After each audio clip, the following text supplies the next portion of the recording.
So just to remind you, the website is slido.com, slido.com, and the event code is DNA. So it's hashtag DNA. So once you key that into your phones, you'll be able to make comments. It's uncensored, unrestricted, so you could ask questions, make comments, anything that you like. And we'll try and pick questions from here as and when we can try. So what Tony and I, again, I'm not going to introduce Tony, you know who Tony is. So Tony and I had a conversation just before we started, and he said, let's spend half the time talking to each other and the other half to get you into the conversation. So we'll try and get as much of time for you to participate in the conversation as possible. Because I understand that there are experts here. Many of you know the subject. There are historians here, genetics people here, scientists and others. So we'll have time for a good conversation right after this. So in the first half, what we'll do is we'll have a conversation about Tony's book. What's in the book, the key ideas of the book, and insights from there, and then we'll go on to a question and answer. So Tony, maybe you could just start by talking about what is your main book. I mean, what are the main arguments in your book? What are the conclusions of the book, so that we can get everybody on the same page? Yeah. Thank you, Nitin. And before I start, thank you.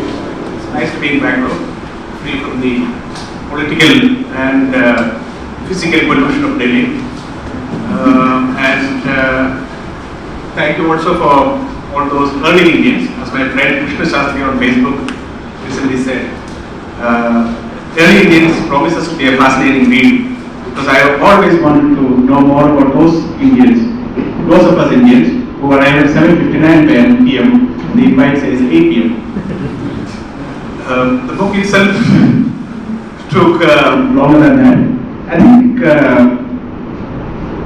the essential findings of the book can be summed up in the sentence that the Indian population is formed by 4 prehistoric migrations.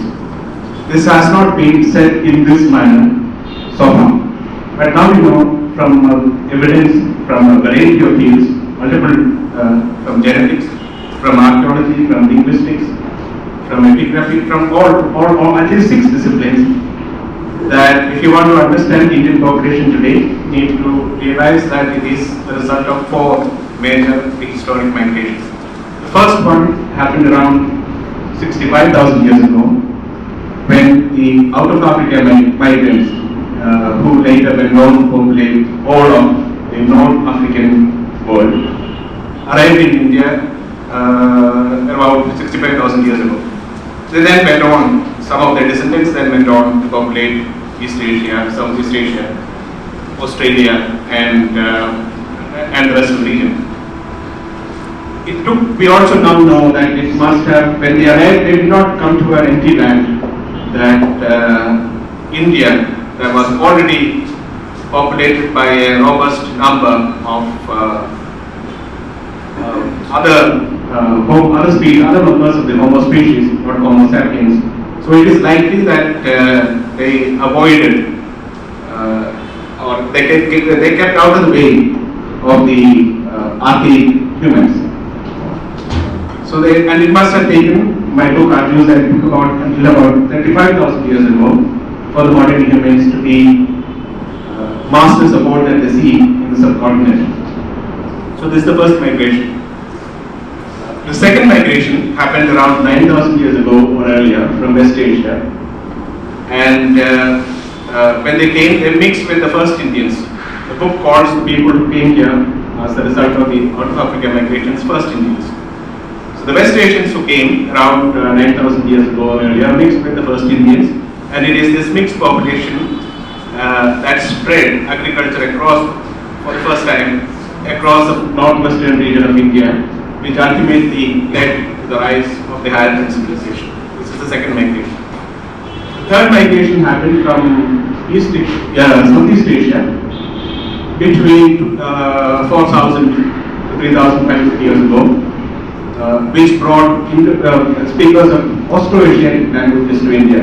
These are languages which are today known as Mundari, Khasi, which are spoken in central India and eastern India, and which are closely linked to languages spoken in East Asia today, from Vietnam to Cambodia. These are the more common languages as they call. The last migration, which is the one which usually elicits the most political heat, is from the Central Asian steppe region and around region today known as Kazakhstan, which brought Indo-European language speakers who called themselves Arya, and who brought with them a new culture, new practices, and they arrived somewhere between 4,000 and 3,000 years ago. Now, this is the essential thesis of the book.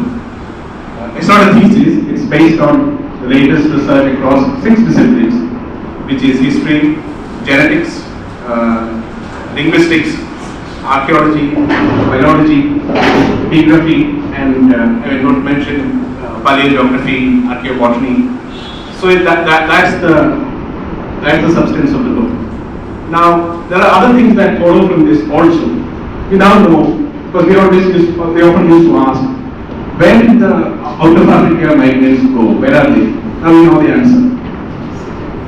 Every population, almost all population groups in India, wherever they are in the caste hierarchy, whatever language they speak, no matter which region they inhabit, they all carry a significant proportion of the first Indian ancestry, about 50 to 65%. This is not something that we knew earlier. This also means that the common perception that looks at the tribals as somehow fundamentally different from the rest of the population is baseless. The tribals are us, with us in quotation marks. So this is, for example, is a new revelation. So these 4, the mixing between all of the populations are a mixture of these 4 migrations in varying degrees, and that's what makes us. And this is a new understanding of the Indian population. We can go into what these mean in terms of its implications in a political, socio-political context. But look, when I read your book, I thought it was about pizza. You has this wonderful India is a thali analogy, and now you say India is a pizza. Right? Can you explain the pizza bit? Yes.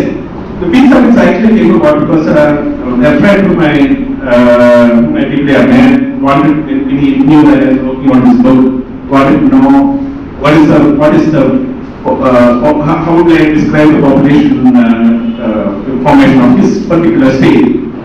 And I couldn't think at the top of my head at that point, other than the pizza analogy, which is that there is the Indian population is like a pizza. The foundation or the base is formed by the first Indian ancestry, and on top of that comes the sauce, which is the ancestry of the Harappans, which is a mixture of the West Asians and the West Asians, which spread all over the subcontinent after the Harappan civilization declined. So that's the sauce that spread all across the subcontinent. So the pizza and the sauce, the base and the sauce, and then of course there are other migrations that happened. Including the Austroasiatics and the Indo-European language speakers, who are more like toppings, which are also spread over the pizza, but some regions have more of it and some regions have less of it. And also there are other toppings too, which are much more minor, and they have caused nothing more than a minor dent on the demography of India today. So that's the pizza. Now, when I told my friend this metaphor, I did not think this was a great metaphor. I thought this is on the spur of the moment. I will surely be able to think of a better one. But I am never able to think of a better one than this. You do know that pizza is Italian. And it has connotations. It has in the city that you come from. Now let's just go into each of these things. Yeah. In detail, right? I think the most exciting or compelling evidence comes from genetics. Yes. Now those of us who are looking at India's prehistory even 12 years ago, 15 years ago, had just rudimentary ideas from genetics. Yeah. A lot of it would be from archaeology, from linguistics, Yeah. but not so much from genetics. Yeah. Can you just explain, like, what's the big deal with genetics? Right? Why does it become so compelling? Why is it hot? Genetics has been showing us more and more about prehistory in the last decade or so, about 10 to 15 years. But things have radically changed in the last 3-4 years or 5 years when they started accessing ancient DNA. I will explain why. See, when in prehistory we are talking about when you say prehistory itself, which means there are no records, there are no written records. So you can't say there's nothing that you can refer to and say this is the name of the place, this is the name of the person, this is what they thought, nothing. So in prehistory only records are the things that people made or used or lived upon. And so that's where genetics, which looks inside the genome of the present day populations, can tell where these populations and where these people came from. There are two ways that you can do it. So initially what they looked at, they what we call mitochondrial DNA and Y chromosome. Mitochondrial DNA is the ancestry that comes entirely through the maternal line, which is from the grandmother to your mother to you. It goes down that line for thousands and thousands of generations, tens of thousands of generations. Similarly, the Y chromosome comes entirely from the paternal line, from your father to the son, and goes on. Now, what happens is that, and these two, Y chromosome and DNA, are only a small part of the genome. The rest of the genome do not come in this manner. They are mixed, or we use genetic terminology, they are recombined. Now, when you have an DNA stream like this, which is not recombined, it is very useful because of mutations that happen. So it is like a tree, and then there are mutations that happen, then it allows you to see, because those mutations then have to be passed on right along that line. So it is like different family trees form, and which geneticists can see looking at the present day genomes of existing people. And therefore they can find out who is linked to whom. You can also do this not as a family tree, but you can look at the whole genome DNA also and work out affinities between populations. So this is what they have been doing, and this is how they have been clarifying a lot of our prehistory. Like these two populations are related, and this you can find out by looking at the genome of a large number of people from this part versus that part.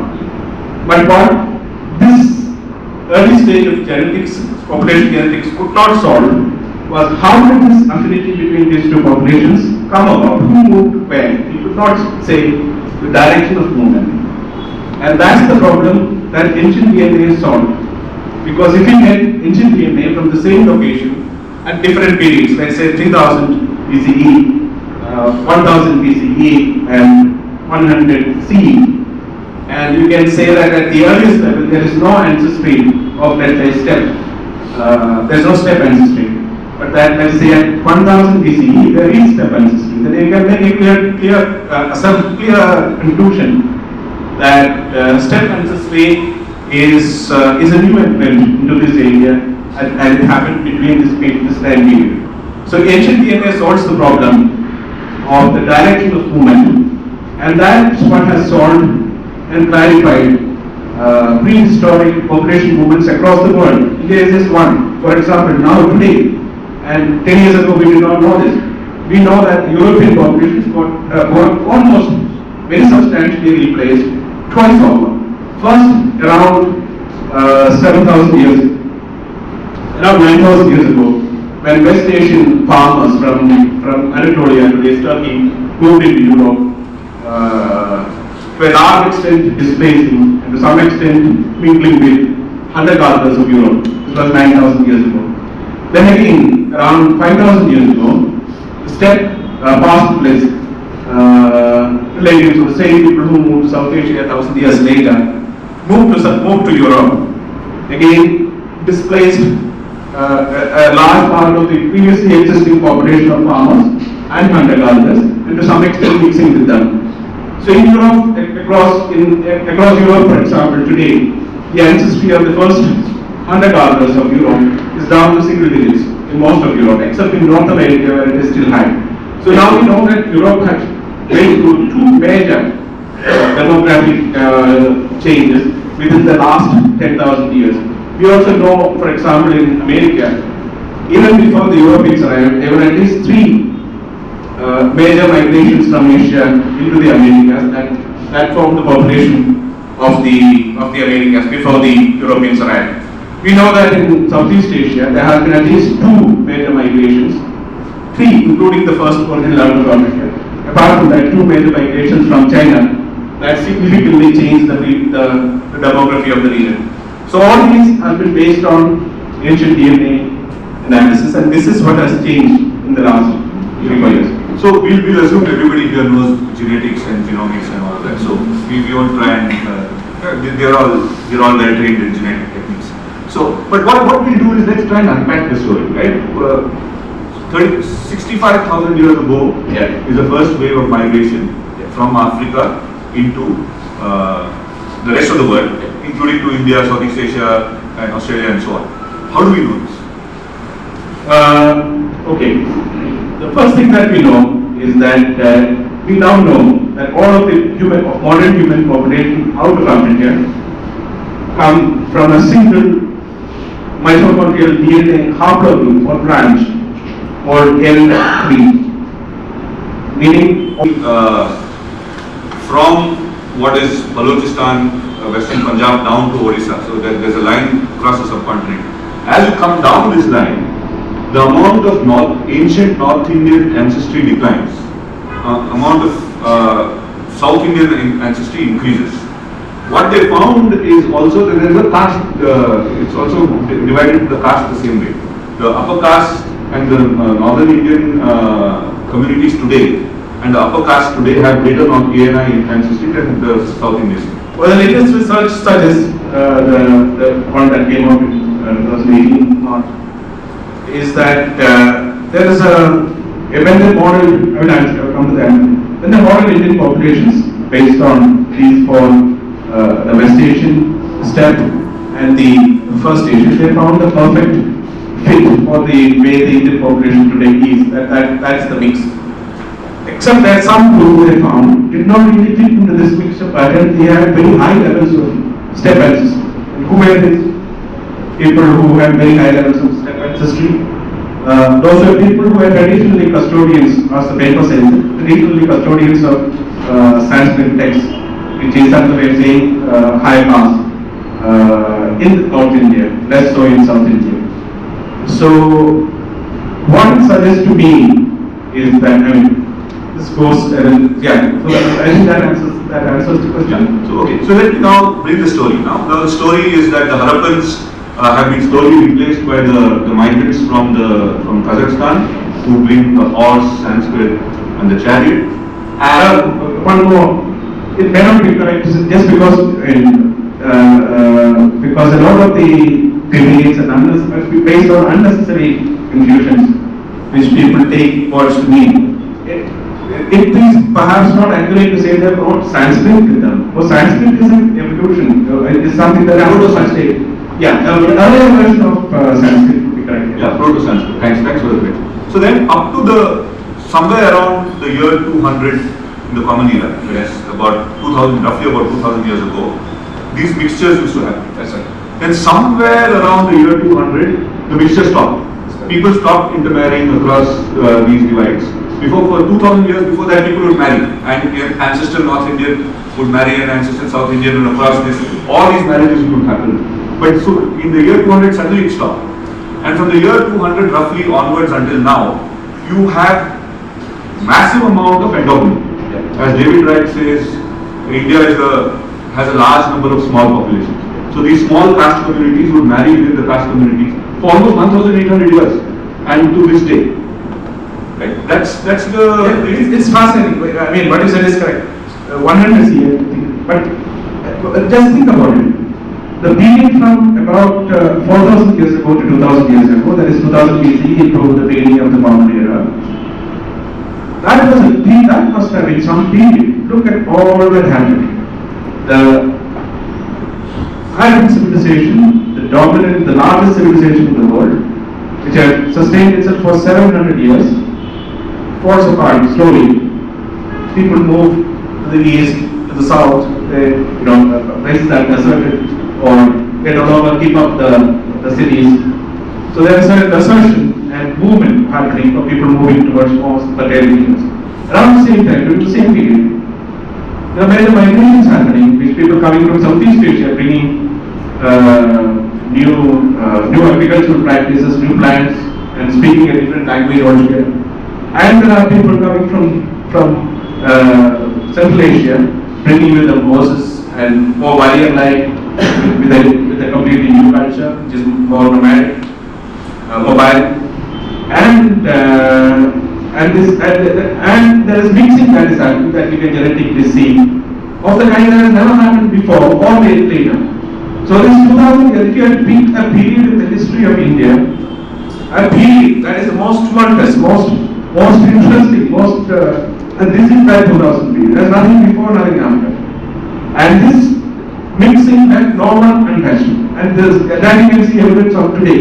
No matter how much remote a group population group is or a tribe is, you can still see that had mixed. And that is the result of those 2000 years of mixing. The only people who escape the mixing are people in the animals.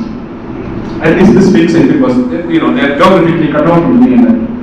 So that is the level of what happened. And then to say that around 100 CE, that this stop is counterintuitive because it's easy to imagine people who were not mixing much or keeping apart from each other suddenly say, hey, this is stupid, let's start mixing. It's far more difficult to imagine people who have been mixing for thousands of years, not decades, for not centuries, thousands of years, 2000 years, suddenly saying, hey, let's stop this, let's start endogamy.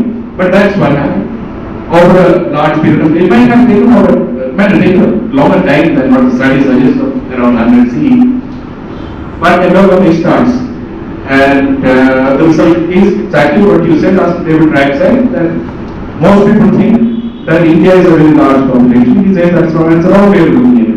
China is a large population because the Han Chinese have been intermixing with each other for thousands of years. It's a large population. But India is a large number of small populations because endogamy has been the prevalent thing for almost 2000 years. What it has caused, and there's another statistic that is absolutely revealing. In the same village today, because of the endogamy, in the same village today, there's more difference between different groups of people in the same village. 3 times that difference is 3 times the difference between a North European and a South European. So you could be living on the person living on the other side of your street in a village could be as different from you as a person living 3,000 kilometers away in Europe. Yeah, that's 3 times as different. So look at the implications of that. The implications of that, one, of course, endogamy, as we already know, or caste system, as we already know, limits the potential. Each person reaches potential. But there is another part which is usually overlooked. That kind of difference also limits the ability of a community to act together in its own interest. Because they are like North Europeans and South Europeans because too many differences. So and in my book it says, if you want to really identify the real Tupade gang, this is where you will go back to because it's what it's set off. So yeah. I think it's a good time to segue into from the science of it to the political and social consequences. Yes. But is there, from the science perspective, is there anything else you want to share? The science perspective is, I think, the endogamy also means that, as we were discussing, that there is endogamy also causes some of the diseases to be more prevalent in groups that have been dogged for a very long time and continue to be so. And these can be predicted. And if they can be predicted, people can be prepared for it. So there are medical consequences of the genetic research which can be looked at. So now let's get into the political economy and the science and the controversy and all of this, right? Yeah. Because the whole debate in India has been in a state of tension because of various things, right? I mean, 100 years ago, 150 years ago, you had to show the Aryan, the colonial intellectuals wanted to show Aryan migration, to show, justify colonialism. And the alternative narrative, nationalist narrative was built to politically counter that with very little basis in science. But yet you had people like Tilak who said that the Vedas were written in the Arctic, and the early proponents of Hindutva also were very strongly supportive of the Aryan migration or Aryan invasion theory or Aryan migration theory. And then somewhere in the last 50 years it changed and said, look, we were all born here. In fact, the rest of the world was populated by us, that is the out of India theory, right? So you had various knots that we tied ourselves in. And is this the latest knot that we're going to tie ourselves in, or is this an unraveling of all those knots? I think we are unraveling all the knots because today what we see is not one discipline. All of this is supported by evidence across archaeology, across multiple disciplines. And what's happening in the ancient DNA, the interesting thing about the ancient DNA, as we have seen, is that what is revealing is a global puzzle is being put together. Because these movements, these migrations, they did not respect national boundaries of any kind, right? Not national or natural boundaries. Right? They went across all boundaries. So what ancient DNA is, so the global migration puzzle is a global puzzle. It's not just about India or just about South Asia. It's about, and what we are getting from ancient DNA is that global puzzle is being built. So it is more difficult to overturn, and it's highly unlikely that a new evidence will overturn it. But what new evidence will bring in is more likely fill in the details of the processes, of the kind of interaction that happened, the routes that were taken, etc. That's my understanding. Okay, so how has your book been received by your ideological critics? Fascinating difference of the way my first piece in the Hindu in 2017 with the title how genetics is settling the Aryan migration debate, settling, not settle, settling the Aryan migration debate was received. It was the most read piece on the Hindu for that year. It was shared over 100,000 times on Facebook alone, and it created a real furor. Because I think people were taken aback because the narrative had been built that the research is going some other way. So at least 14 to 16 articles by all the heavyweights who did not like this were written in various magazines trying to debunk the piece. Of course, as I would say, without basis.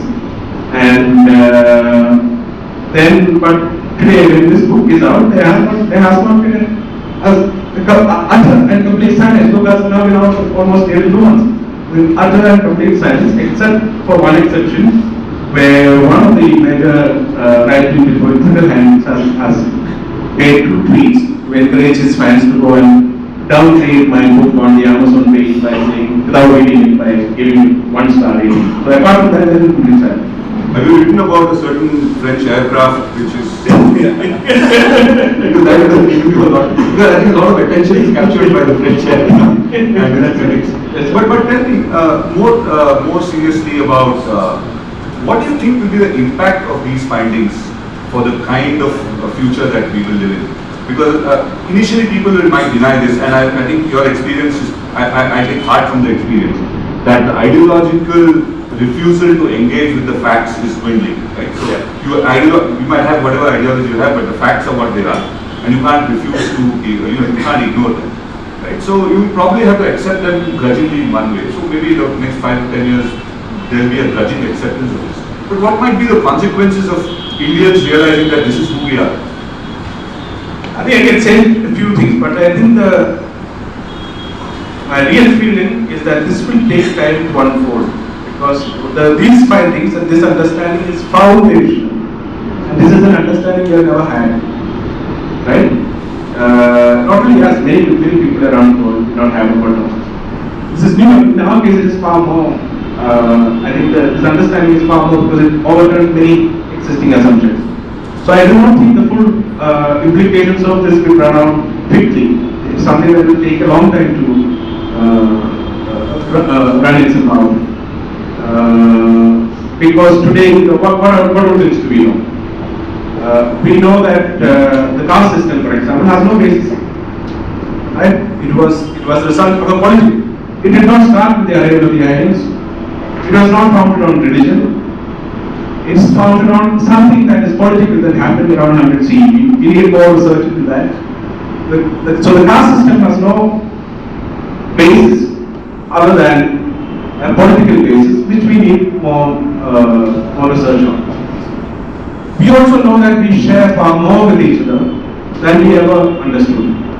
That has huge implications for us. I think the phrase that I use, where the tribals are us, is not just about the tribals, it's about everyone. I think that will have huge implications. There are differences, of course. As I said, the pizza has the toppings which are distributed unevenly. There are differences, but at the same time, there is a foundation, and that holds the pizza together. Three is that we have to realize that our culture, that we are a diverse nation. And for example, it is now very clear that the idea or Sanskrit or Vedic culture is a very important constituent of Indian civilization, but it is neither the earliest nor the only source of Indian culture. The Harappan civilization which preceded it, which survived for 700 years and had left a large mark on Indian civilization, is very much a significant and an earlier contributor, source of the Indian civilization as it is today, and not just that, also the later the arrivals of the other arrivals. So there is no option. Science says there is no option but to see our civilization as a mixture of multiple migration histories and miracles. And this is visible in any attempt to force fit a uniformity on this population is going to be counterproductive, and is going to be, it is a doomed attempt. It will not work. Just give an example. My book again uses genetics to talk about, I do not know whether talk about something as fundamental as eating differences in eating habits. We usually tend to look at it as it's socio-political in nature. No, but there is genetic reason for it too. I'm not saying this entirely explains all that difference, but to an extent. For example, we know that people in northwest India use a lot more milk and milk products and a lot less fish and meat products. And people in the south and the east consume a lot less milk and milk products and a lot more fish and meat products. So they use an animal protein, whether milk, meat, fish, is in the reverse order. Why is that? There is a genetic reason for it. If you look, there's something called lactose persistence, or it's a gene that allows adults to be able to digest milk. Now, only humans are the only mammals in the world who have this particular ability. No other mammal has the ability to digest milk in adulthood. The reason obviously is that humans started domesticating cattle, and this was a useful adaptation to have. But only about 1/3 of the humans have the gene to have lactose persistence. Others, they wouldn't be able to digest milk. Now, if you look at the distribution of the gene for lactose persistence, it's far higher in northwestern India, almost absent in eastern India, and far little in South India. So it explains why milk consumption is far higher in northwestern India and far lower in the other regions. For modern human populations outside of Africa are descendants of one mutation that caused L3 in Africa, one woman. Now, Africa has not just L3. There are lots of other haplogroups. How come that the rest of the world is populated by only one of them? The reason is that there was a one out of Africa mutation that caused and that led to and people the whole world. What's true of mitochondrial DNA is true of Y chromosome also. Even if you looked at the Y chromosome, you would find that all non-African populations run from one Y-DNA haplogroup, which comes from Africa. But in Africa, it is just one of the many, and it's not the whatever.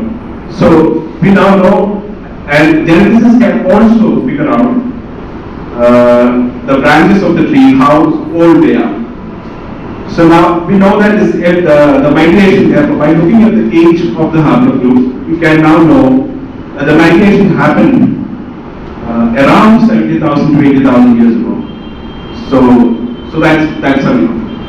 And when now the question of how do we know that they arrived in around 65,000 years ago in India, that comes from archaeology. Recent archaeological evidence from Australia and Southeast Asia has proved that modern humans were in Southeast Asia by at least 62,000 years ago. You can't be in Southeast Asia by 62,000 years ago unless you are already in India by 65,000 years ago. So using both genetic dating and archaeological evidence is how we arrived at 65,000 years ago. Okay. So then comes to the next wave, right? The next wave is 9,000 years ago. About could be about at least 9,000 years ago. And these people were migrating from what is today Turkey. No, the people who came to India were not from Turkey, they were from Zagros region of Iran. Okay, from the Zagros, okay. So these are the Zagrosians, 9,000 years ago. Yes. They moved eastwards into India. That's right. And their counterparts from Turkey moved westwards into Europe. So there's a mirror image almost in that. Right? Now how do we know what happened to these people? That they're laying up. How do we know it? What actually happened to these people and how do we know it? This is a little complicated story. Because ancient DNA that we have is from two major archaeological sites. One is called DNA or Bactria Margiana archaeological complex. The other is called other is in Iran, Selvi Sokta. So from both these areas, there are three. When they got ancient data from a large number of people in these two regions, out of these three were outliers in the sense that they were not typical of the rest of the people. What made these outliers? They are outliers because unlike the rest of around them, these three ancient DNA samples had first Indian, had a mixture of first Indian ancestry with them. What does that mean? Both these areas were in cultural contact and trade contact with the Harappan civilization. They are not part of the Harappan civilization itself, but they are we know archaeologically that there are very close trade relations and cultural relations between these Harappan regions and them. So the fact that these three ancient human remains carried first Indian ancestry suggests that they were migrants from the Indus Valley or the Harappan civilization into these regions. If they were migrants from the Harappan civilization, they also had West Asian ancestry, the Zagros ancestry, which is again different from the rest of the population around them.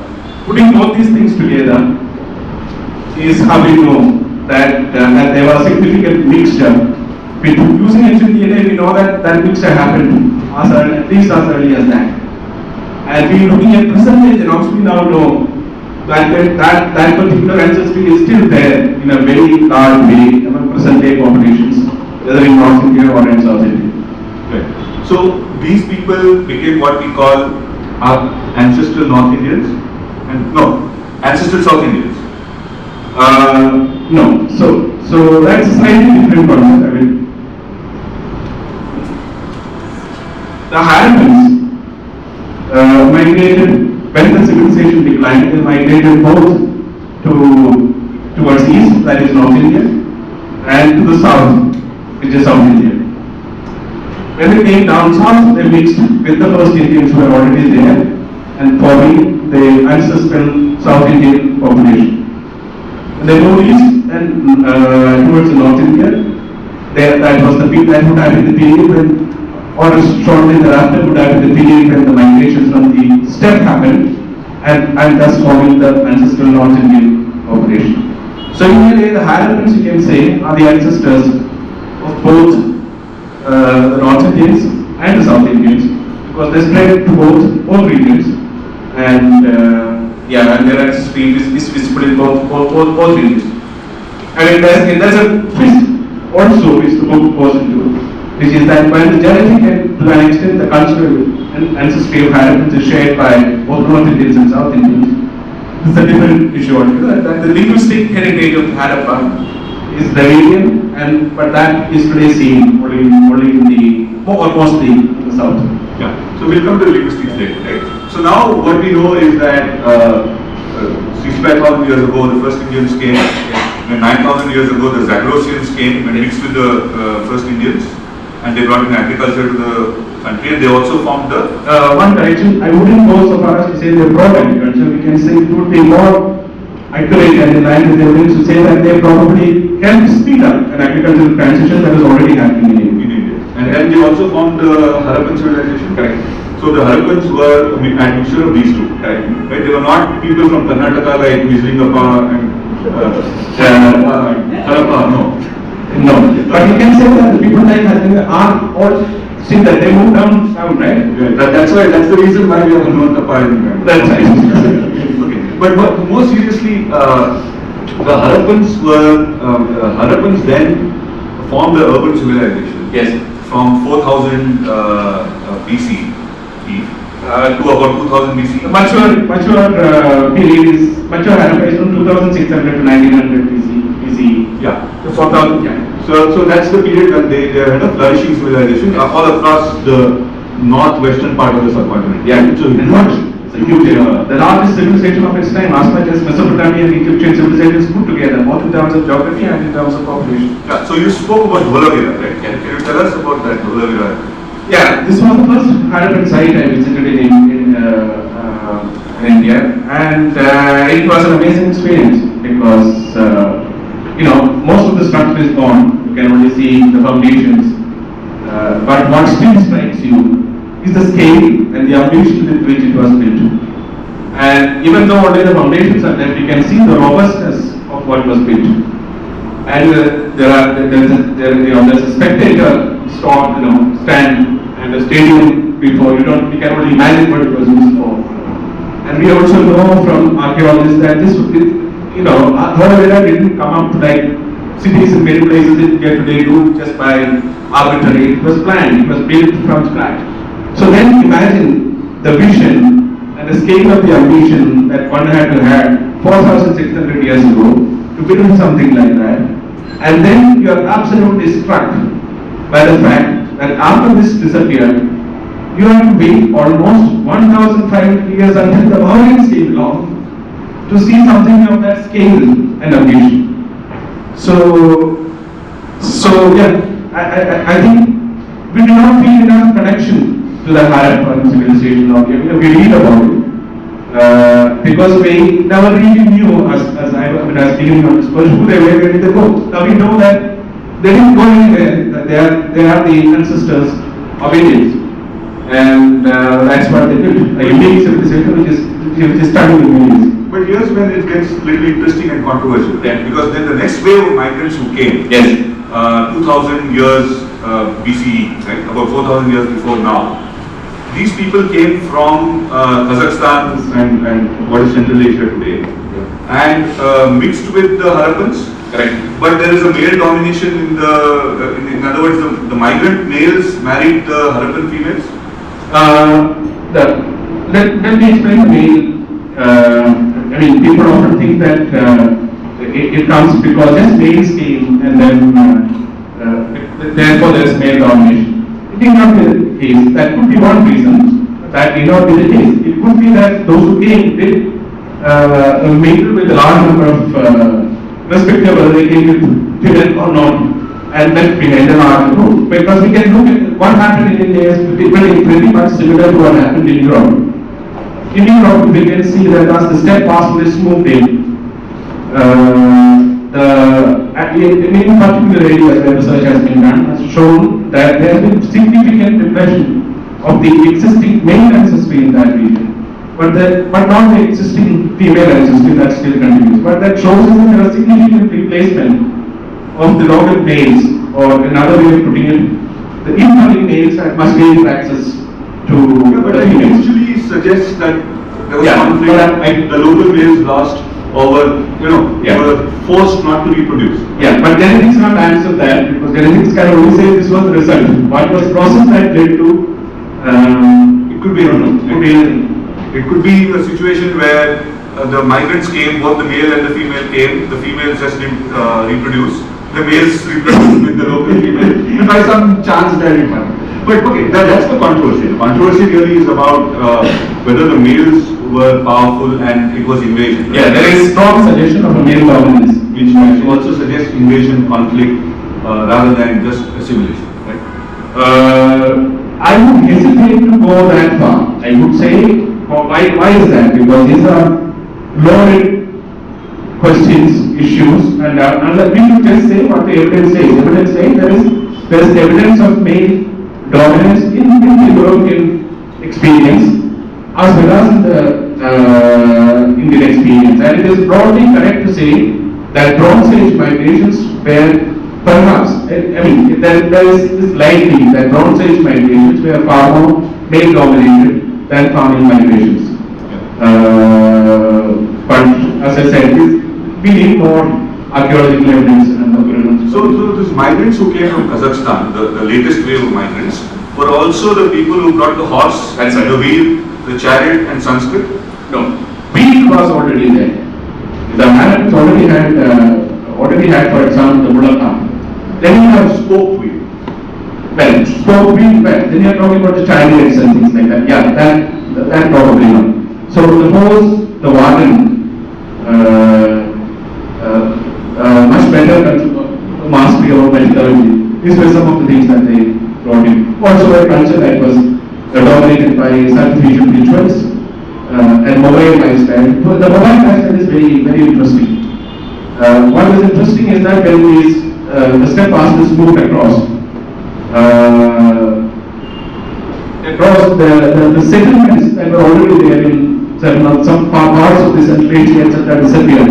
Why did they disappear? I think, and this is not again 100% certain.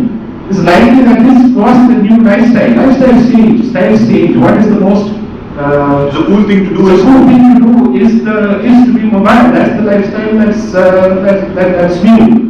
Where the power is on a horse, you're riding. So that's the new lifestyle. So that happened in large parts of Europe when they moved in, and we have reason to think that that's what happened in India as well. so there was a strong the latest migration wave of migration was culturally powerful. Yes. In language, religion, visual, and of course in terms of technology, in terms of arts and Yeah. so these would be considered the Aryans. Right. These would be conventionally known as the Aryans. Yeah, these are people who call themselves Aryan. That's the reason why I don't keep saying people who call themselves Aryan, because it is not correct to look at Aryan as a racial term. It's a term of a people who spoke a certain language and who called themselves Aryan. There are lots of other people who did not call themselves Aryan. So the definition of Aryan is people who spoke Indo-European languages who call themselves Aryan. Right. So, and these people were pastoralists, right? Yes. So the urban Harappan civilization, Yeah. which was of a different genetic stock, Yes. was over a period of 1,000+ years replaced by a pastoralist migrant population which had mixed with these people. Some of them moved to the southern part of India, some of them moved to the eastern parts of India. Right. That's correct. That's why you have that Indian climb. That's correct. Right, which is, maybe you could talk about that Indian climb. Yeah, this is the first evidence, or what can I say? The first genetic suggestion that there is that some of the things that linguists and others, historians have been talking about of an Aryan migration, that it could be genetically true came in 2009 when a study was published. The original findings of the study was that there is north-south climb, which means that the population towards the north are more closely affiliated to West Eurasian populations, and the farther more south you moved, the less affiliated that you were. This is the findings of the research. When you find in the paper itself, it converted itself into there is an ancient North Indian population or ANI that is closely connected to West Eurasians, and it's in South Indian population that is not connected to any population outside of South Asia. But now we have got far more, like as we have now. This was also, even though this was came as recently as 2009, now we have far more information. At that time, we did not have, why did they have to say West Eurasians? That's an old term, right? Because they didn't know what all went into it. Now we know that West Eurasians means West Asians and people who came from the steppe. So as of now, we have unpacked those terminologies, and now we have this idea of it. So the interesting part which I found was here is that, and you can see that a trade-off has been made, and underlying that or enabling that is gender. So this is just one example of that the basic lesson that of the old cliche that the unity in diversity is the principle of the nation. yeah, I'm glad that you mentioned those things because some things came to mind. Other migrations are 2,000, 3,000 years ago is Tibeto-Mongol migrations into the northeast of India. The first Jews. Anybody knows when the first Jews came to India, the Kochi Jews? How many years ago? After the sack of Jerusalem. Which year was that? 70? You'll be surprised, the first Jews are now, the genetic evidence traces them back to the 5th century BC. That's the first temple period. So, the first Christians came, of course, 2,000 years ago, and so on and so forth. So, I think the amount of diversity, the toppings on the pizza is just quite amazing. So, maybe we'll just quickly do a launch of the book because I can see there are a lot of questions and there are people bubbling with questions also. We'll quickly do a launch of the book and then we'll move into the Q&A. Alright, can I request Narayan Ramachandran, my co-founder, to come and open the red packet. Nitin showed me just so we all have very different things we are wearing, yeah?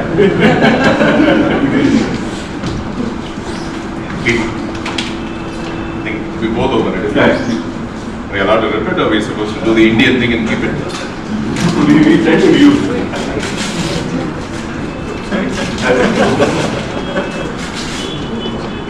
It's okay, don't worry, don't worry.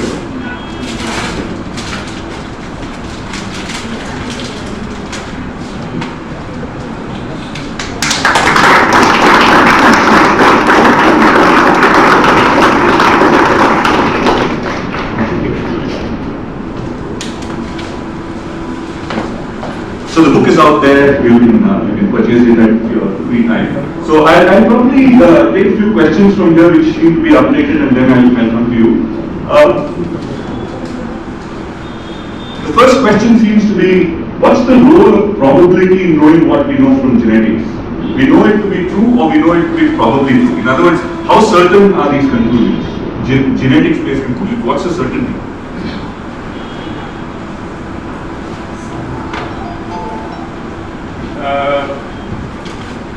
That we are a mixture of four migrations is evident from today's existing genome of existing people, not even ancient people.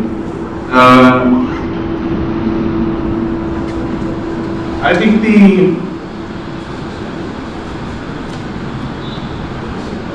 probability of the can you mention a specific finding? I think because it might differ based on which finding you are talking about. Each one has to be. No, I think in general, the general idea is this, let's say compared to archaeological findings, would this be more reliable, would this have greater amount of certainty than archaeological findings? Compared to archaeological findings is what they allow you to say about population movements. It's not a matter of, it's a multiple higher level of probability. Archaeology does not allow us to talk about to take any kind of certainty about population movements. So if we are talking about in the context of population movements, genetics would be multiple times more reliable than archaeological evidence. Also because fashions in archaeology has changed. For example, before Hitler, it was generally assumed that when you had pots that are different or ceramics that is different, that usually suggested for people, new movements of people. But after Hitler, and because Hitler used population movements and migrations as a basis of his claim to superiority of the Aryans. And because that was a political, that always changed the fashion. And then the new fashion became gods are not people. Meaning cultures can change without people movements. Now we know that both these things were wrong, right? Because sometimes culture changes because of big population movements, and sometimes culture changes without population movements. And both these extreme statements were untrue. So what I mean to say is that archaeological fashions can change, and it doesn't give conclusive evidence in any case about population movements. And from that point of view, as I explained in the ancient DNA, the genetic ability to explain population movements is far higher, but that is limited to population movements. The second one is very interesting. Why is it that in the last 10 to 20 years there is this great interest in India's history? Why is this surge in history? Because all of us went to engineering colleges and didn't study engineering history, or? I think the question of identity has become the primary political issue in India today. And identities are formed, aren't they? And therefore being formed, it's always so. Identity is a creation, it's a construct. When you say this has been a nation for tens of thousands of years, it's a construct. Whether the Americans are saying it, whether the Germans are saying it, the Indians are saying it, it's a construct. And that doesn't mean that that construct has no value, because once a construct has been established, it's a reality. You can't.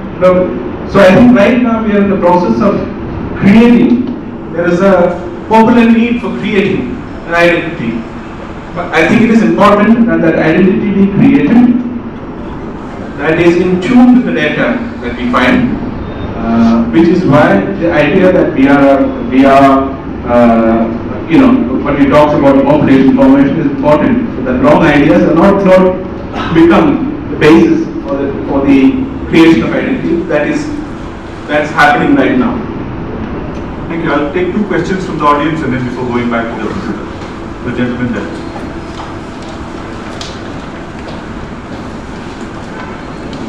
I've got one question is about mitochondrial DNA. What mitochondrial DNA? Yeah.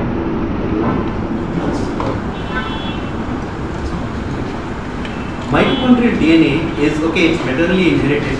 It is actually packed, in terms of coding sequences and non-coding sequences. It's packed with coding sequences. It's very difficult to trace mitochondrial DNA in terms of maternal inheritance, as opposed to the Y chromosome, which has got a lot of non-coding regions and single nucleotide polymorphism.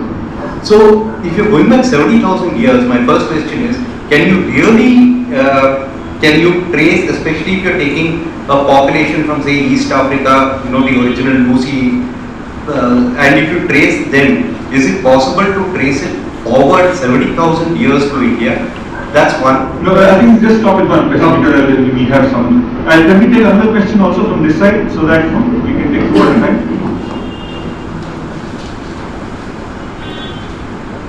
I thought there was a hand up. Okay, maybe you can answer it. They're talking about out of African migration. They're not talking about the earliest modern human. That goes back 300,000 years. 30,000 years ago is about the first out of African migration that populated, and that is what, and that comes from a mitochondrial haplogroup called L3. Now, that is what has been dated to about 70,000 to 80,000 years ago. Usually there is a large gap of confidence margin. And this is based on, there are two relevant facts, right? We now have enough genetic data on current populations to be able to map all the human family on a tree. The second issue is about the chronology, which is based on mutation rate. Once you have the mutation rate, you can say that mutation rate is fairly constant, even though it varies from regions of the DNA to other regions of DNA, all that has to go down. So it is based on these two that we are at 70,000 years ago. I don't know whether that answers the question. I think let me just, the shorter answer to that is the mutation rate is a very good indicator of time. So, and the 70,000 years kind of time frame is very much doable within the kind of sequencing, analysis that we're talking about. Actually, the answer was the haplotype. You mentioned that specific haplotype of mitochondrial DNA. L3, yeah. Then, that would answer the. Yeah. That if you can trace that downwards, then they can. That you can. Then there's no chance of. Yeah. Okay, I have one question here which is very interesting. I don't know whether you try to answer it. It's quite mind blowing. Which immigration can be accounted for the origin of Hinduism? How do we know that? It depends on how you define Hinduism. If you say Hinduism all comes from the Aryans, then it begins with the arrival of the Aryans. If you say no, it never originated. It came with the modern human, and then obviously it comes with the arrival of the first modern Indians. So I'm saying that what is the without clarifying what is the definition of Hinduism, you cannot answer that question. So it's a cyclical. And if you are saying, let me try to answer that question without the definition, one would say, to the extent that religion is a cultural phenomenon, I think the Harappan civilization had a significant impact on both because of the largeness of its extent, how long a period it sustained itself, and the fact that the population spread across the entire continent. We can only now begin to see the kind of influence they have had on India. For example, games like chess, dice, some of the Panchatantra dates. There are a large number of things that we can today see from the limited archaeological findings that we have found from the Harappan civilization that we can see, and which we have not even begun. If you dig deeper, I think the imprint that it left on the Indian civilization, culture, and religion would be far higher. So I think that's an important fact, and that my book also explains that once the steppe migrations begin, there's a disconnect between the Harappan civilization and the incoming civilization. In the early texts in the early Vedic texts, for example, in the Rig Veda talks poorly about Shishnadeva or Phallus worshippers, while there is evidence from many Harappan civilizations of Phallus worship. But this goes to the later Vedic text. But this is just one example. There is significant mixing of culture and borrowing and adaptation of culture happening between the existing population group and incoming population groups. So the period from about 4,000 years ago to 2,000 years ago, when the mixing also happened, and when all the four major migrations had arrived in India, would be a period which I would think laid the foundations for the religion of Hinduism, as also the other religions that are also the same cultural soil. There's a question on caste, which is how does the ossification of caste in Hindu religion segue into your findings? The Indian subcontinent is unique due to caste that continues to battle even now. The surprising thing is that this is one of the things that should change now. As my book puts it, this is not the way that we were going. Caste was a thing that happened 2,000 years ago. This is not the way we were going, and that's a significant statement, which means if that's not the way we are going, there's no need for us to be going this way either. Can be changed, can be put back. So caste is the DNA or the essential character is not correct. It is correct to say it's 2,000 years old. That's a long time. But there is also 2,000 years of mixing that precedes it. Yeah, but I'll tell you something very scary figures about caste. We just looked at intercaste marriage rates. Does anybody want to guess what's the, or does anybody know what's the fraction of all marriages that are intercaste today? Max 2%. So there are a lot more pessimistic. All India. I've done the urban and rural data. 5%. It's about 5 to 6% by some surveys. It's only 5 to 6%. And do you think it's higher in rural areas or higher in urban areas? Intercaste marriages are higher in rural areas or in urban areas? Higher in rural areas. Higher among the higher educated or lower educated? Lower educated. Intercaste marriages are more prevalent among lower educated. Among the rich or the poor? Among the poor. So you're seeing a very, very dismal picture as far as ossification of caste is concerned, in the sense that it seems that for almost 2000 years it's there and we can sort of feel why it's there. 70 years of the Republic of India and the most sustained efforts to end caste discrimination, and has still not taken off. Okay, there's